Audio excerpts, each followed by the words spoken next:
Salut, prieteni! Sunt Ștefan, povestitorul. Azi vă prezint cartea mea După Marea Căzătură. Hei, mă cheamă Humpty Dumpty.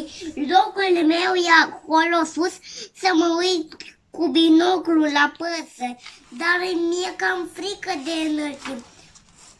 Apoi am fost la spitalul Regina și m-au lipit la fel, dar mi-era teamă de înălțimi, așa că îmi plac cerealele alea, dar le iau pe cele de jos.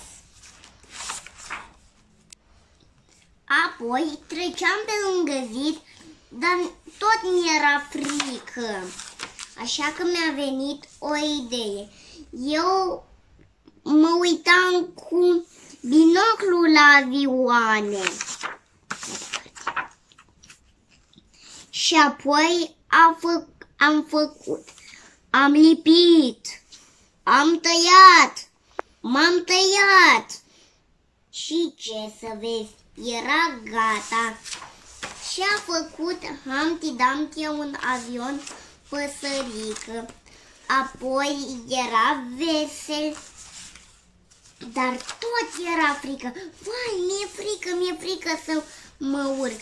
Așa că a încercat.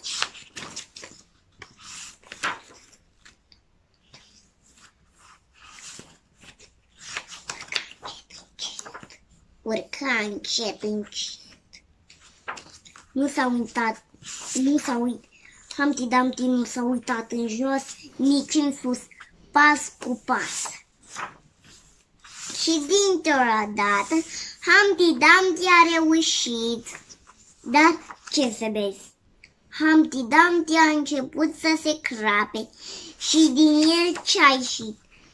Tada! O păsărică.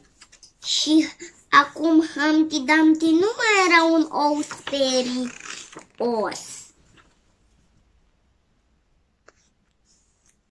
Azi de la Humpty Dumpty am învățat să fim curajoși. Dacă v-a plăcut, dați like și subscribe la canalul Ștefan Povestitorul.